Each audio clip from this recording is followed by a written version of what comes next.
Don't click away yet. The full truth is far more surprising than what the headlines suggest.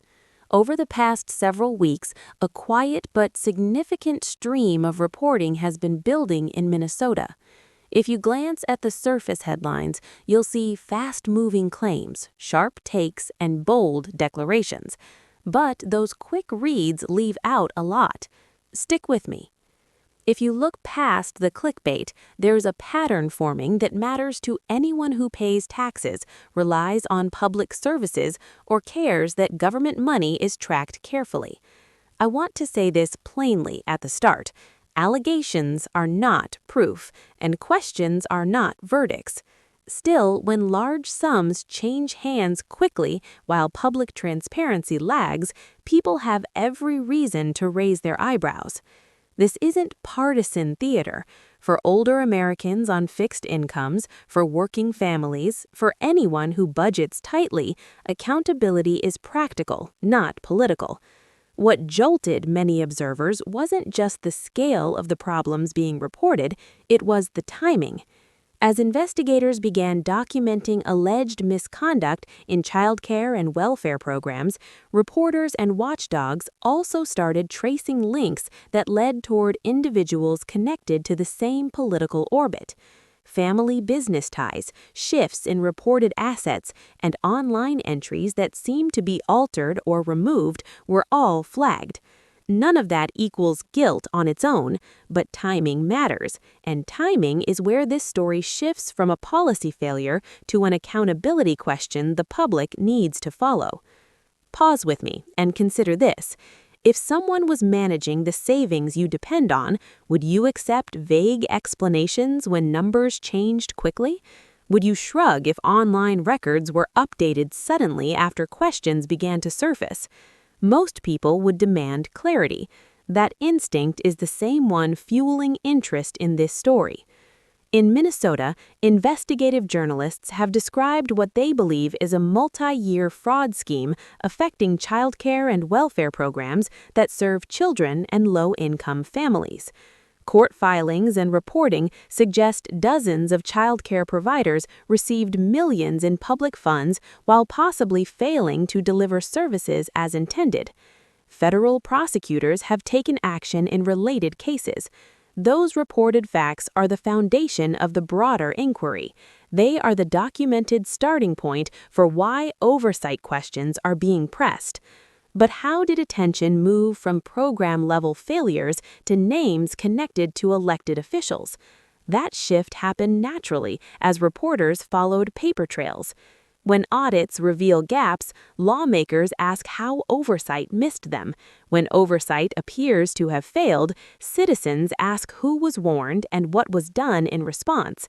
At that point, it's standard for public interest to broaden toward those with influence, not to accuse, but to understand the system's weaknesses and to determine whether the rules worked as intended.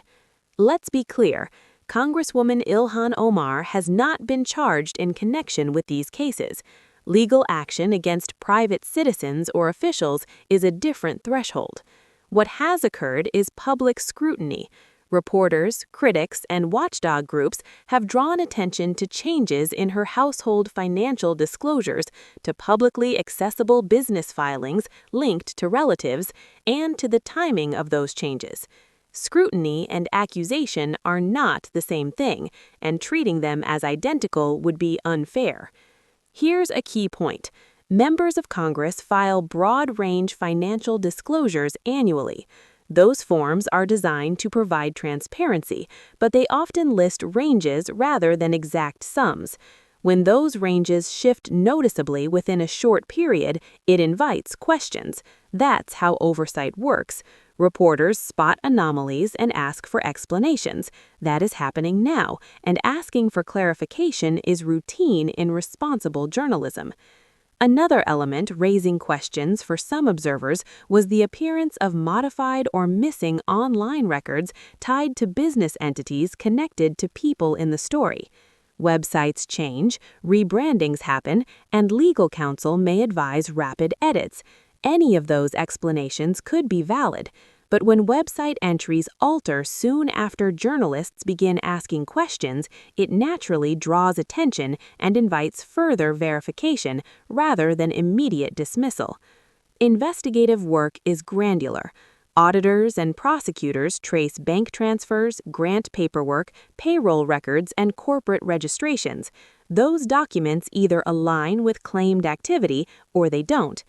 As investigators dug into the childcare funding flows, they found irregularities significant enough to trigger federal cases in some instances. That reality explains why policymakers and citizens alike are asking for independent reviews and broader audits to ensure public funds were used as intended. Here's a reality older Americans understand well. When oversight cracks, the consequences ripple outward. Failures at one level often reveal systemic problems that touch people who never expected to be examined. That's the concern several lawmakers voiced when the reporting intensified. Their questions weren't aimed at punishing anyone without evidence. They were intended to determine how safeguards failed and what must change to protect taxpayer funds. Now, before this gets misread, let me stress again, changing wealth is not a crime. People sell assets, receive inheritances, start companies, or publish books. All of those are legal ways to acquire money. The point is not to conflate change with criminality, but to insist on clarity when public funds and public trust intersect. Sunshine helps everyone.